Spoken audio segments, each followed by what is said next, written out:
The average laptop sold in America today will last 3 years and 2 months. That is the median. Half of them die sooner. A replacement costs $800 to $1,500. Most people will buy 4 or 5 laptops in the next 20 years. That is $4,000 to $700 on machines that were never built to survive past their warranty window. The warranty is the expiration date. They just do not print it on the box. But there are 5 laptops on the market right now that IT departments, field engineers, and system administrators actually trust with their own money. These machines are not the ones with the flashiest ads. They are not the ones your favorite tech reviewer unboxed for 30 seconds. They are the ones that are still running 5, 7, 10 years later when everything else is in a landfill. Today I am going to show you which 5 laptops made the list, what separates them from the 3-year machines everyone else is buying, and the one spec that matters more than processor speed, more than RAM, more than screen resolution, that almost nobody checks before they buy. Because once you see this, you will never look at a laptop spec sheet the same way again. Before I show you the 5, you need to understand what is killing everything else. Because the failure is not random. It is not bad luck. It is engineering with a calendar. Start with the hinge. The hinge is the single most mechanically stressed component on any laptop. You open it, close it, adjust the angle, 365 days a year. On a cheap laptop, that hinge is a stamped zinc bracket riveted to a plastic chassis. On a machine built to last, it is a steel or aluminum alloy mechanism bolted into a metal frame. The difference in material cost is about $1.40. The difference in lifespan is 5 years. $1.40. That is what separates a machine that lasts from a machine that cracks at the base. Then there is the thermal design. Every laptop runs hot. The question is, what happens to the heat? Budget laptops use a single copper heat pipe and a fan the size of a playing card. When the thermal system cannot keep up, the processor throttles, slows itself down to avoid damage. You bought a fast chip, but you are running it in a cage. Over 2 years, thermal cycling warps the motherboard. Solder joints fatigue. The GPU or chipset develops microfractures. One day, the screen goes black, and the repair shop tells you the board is dead. It was not a defect, it was a thermal budget they refused to spend $3 to solve. But the hardware is only half the problem. What happens on the software side is where the business model reveals itself. Most consumer laptops ship with 60 to 90 days of bloatware trials. Antivirus you did not ask for. Cloud storage you do not need. PDF editors, game launchers, and system optimizers that run at startup consume RAM and serve pop-up ads on a machine you already paid for. This is not carelessness. The manufacturer was paid to put that software on your machine. Lenovo, HP, Dell, Acer, and Asus all have revenue-sharing agreements with third-party software vendors. The laptop you bought is a billboard, and you paid to carry it. They sold you the laptop. Then they sold your attention to someone else. Then comes the update cliff. Your laptop shipped with a current operating system. 18 months later, a major OS update arrives. It demands more RAM, more storage, more processing headroom. The laptop that ran perfectly on day 1 now stutters, overheats, and drains the battery 20% faster. The manufacturer releases no BIOS update, no driver optimization. Their solution is the same as it has always been: buy a new one. But here is the part that ties it all together. Even if you wanted to fix it, they have made sure you cannot. RAM soldered to the motherboard. Storage soldered to the motherboard.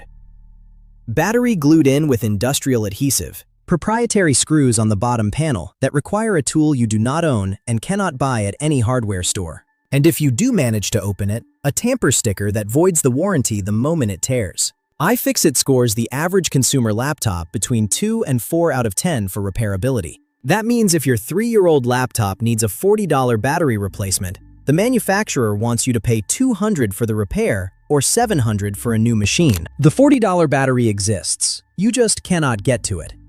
They did not fail to make it repairable. They succeeded in making it disposable. This is the cycle. Cheap thermal design causes early hardware failure. Software bloat accelerates perceived obsolescence. And sealed construction makes sure the only repair option is replacement. 3 pressure points. 1 outcome: the landfill. If you have owned more than 1 laptop in the last decade, you have already seen this pattern. The hinge cracks. The battery swells.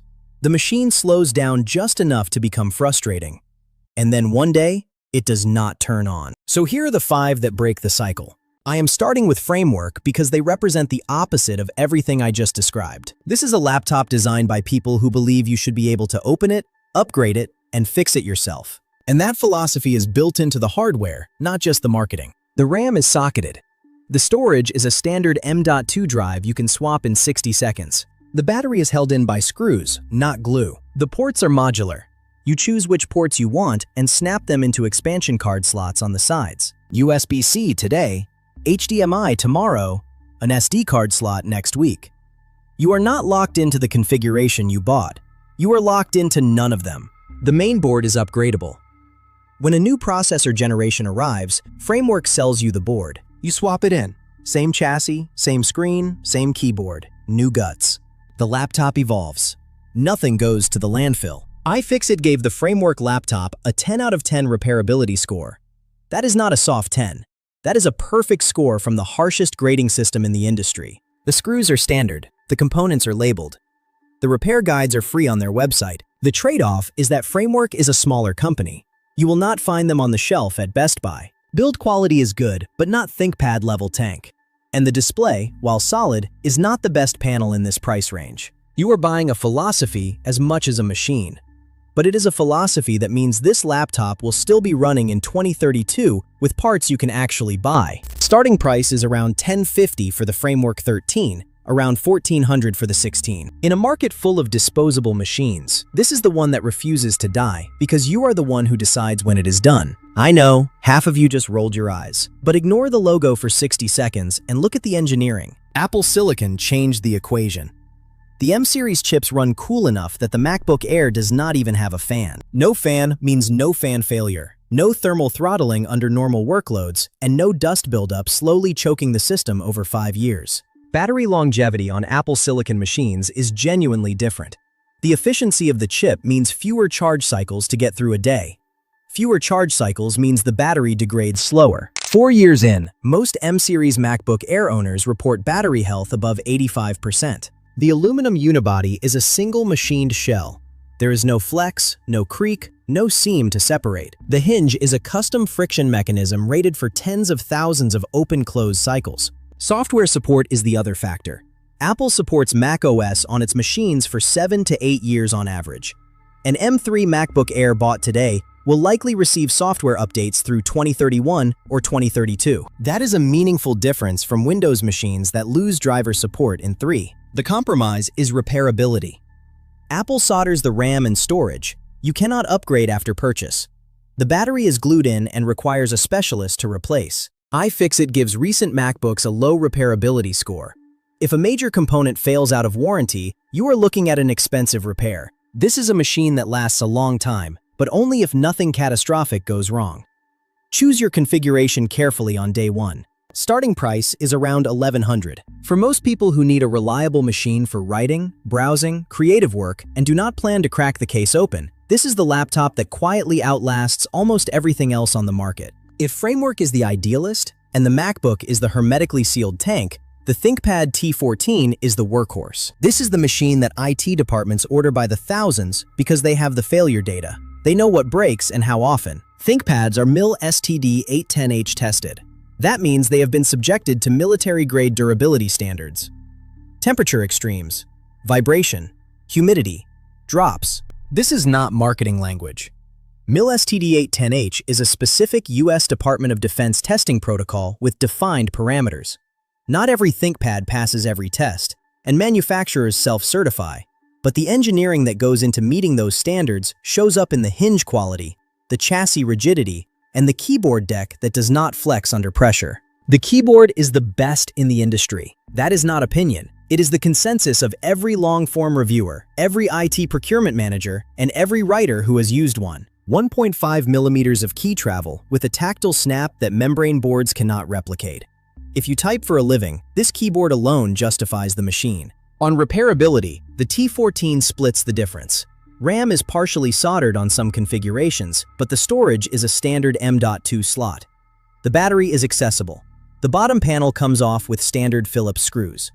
Lenovo publishes a full hardware maintenance manual for every ThinkPad model. They expect you to open it. The trade-off is the display. The base configuration screen on ThinkPads has historically been underwhelming. Do not buy the base screen. Upgrade to the 2.8K OLED panel if it is available. The base screen is the tax you pay for a machine that is otherwise overbuilt in every direction. Starting price is around $900 for a well-configured T14. When you see a ThinkPad T series in a corporate office that is 5 years old and still running, that is not an accident. That is the engineering. Not the Inspiron. Not the XPS. The Latitude. This distinction matters because Dell operates as two completely different companies under one name. The consumer side builds pretty machines with thin bezels and short lifespans.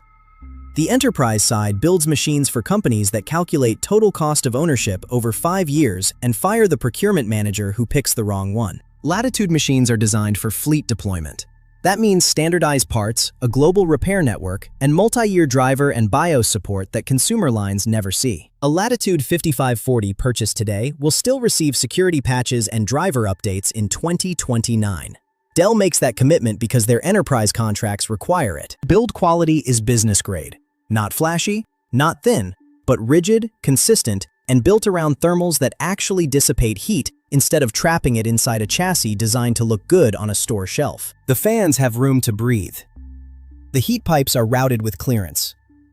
The motherboard layout prioritizes airflow, not aesthetics. Repairability is strong, standard screws, accessible battery, socketed WAN card. Dell publishes full service manuals with part numbers. You can order replacement hinges, bezels, keyboards, and motherboards directly. That matters because when something breaks in year 4, the part exists and you can install it yourself. The trade-off is price and style.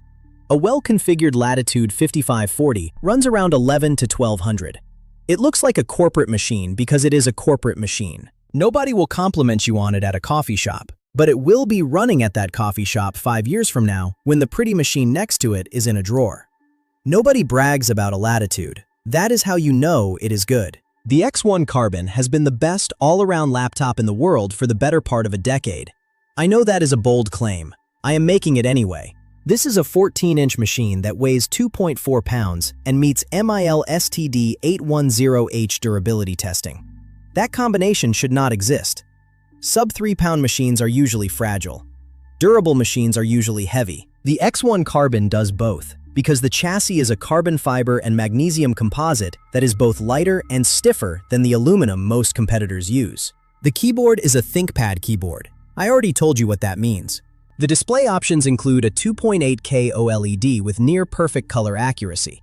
The thermal design uses dual fans and a heat pipe layout engineered for sustained workloads, not just benchmark spikes. The hinge is a precision mechanism that holds position at any angle without wobble. Battery life is 12 to 14 hours on the power-efficient configurations. And because the chassis has enough thermal headroom, the processor does not throttle under sustained use, which means the battery is not compensating for an inefficient thermal design. On repairability, it is better than the MacBook, but not as open as the framework. The SSD is a standard M.2 slot.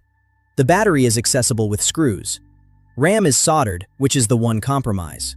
But Lenovo publishes full maintenance manuals and replacement parts are available through their enterprise parts portal for years after the model is discontinued. Starting price is around $1,400 for a solid configuration. The top spec versions push past $2,000. It is expensive. But here is the math that changes the conversation. A $700 consumer laptop bought every 3 years costs you $2,100 and 3 setup headaches over 9 years. One X1 Carbon at $1,400 lasts the full 9 and costs you nothing but a battery replacement in year 5. The expensive laptop is the cheap laptop. You just have to do the math past the receipt. I promised you the one spec that matters more than processor, RAM, or screen. Here it is. Check the warranty. Not the length, the terms. Every laptop on this list offers a warranty that covers more than just manufacturing defects in the first 12 months. Framework offers a limited warranty with full repairability as the backstop. Apple offers AppleCare Plus with accidental damage. ThinkPads and Latitudes offer next business day on-site service warranties that enterprise buyers configure for 3 to 5 years. A manufacturer that offers a long, comprehensive warranty is a manufacturer that trusts its own hardware. A manufacturer that offers 12 months and a phone number in the Philippines does not. Before you buy any laptop, open the warranty page, read the exclusions. If battery degradation is excluded, if hinge failure is excluded, if they reserve the right to deny service for opening the bottom panel, you are not looking at a warranty, you are looking at a suggestion. The warranty tells you what the manufacturer already knows about how long their machine will last. Every one of these laptops costs more at the register than the cheapest machine on the shelf. Every single one. And that is the trick. The cheap machine looks like a deal on day 1 and costs you twice as much by day 1000. Stop shopping like the price tag is the final number. Start shopping like the laptop has to last 5 years. Because when you do that math, the ThinkPad, the Framework, the Latitude, the MacBook, they are not expensive. They are the only ones that are actually cheap. You do not need the thinnest. You do not need the lightest. You do not need the one with the most ports, or the brightest screen, or the highest benchmark score. You need the one that is still working when the warranty expires. Stop buying the marketing. Start buying the engineering. If this changed how you think about your next laptop, subscribe, because I am pulling apart a different product category tomorrow, and the same playbook is running inside it. Same cheap components, same sealed designs, same business model, hoping you do not notice until it is too late.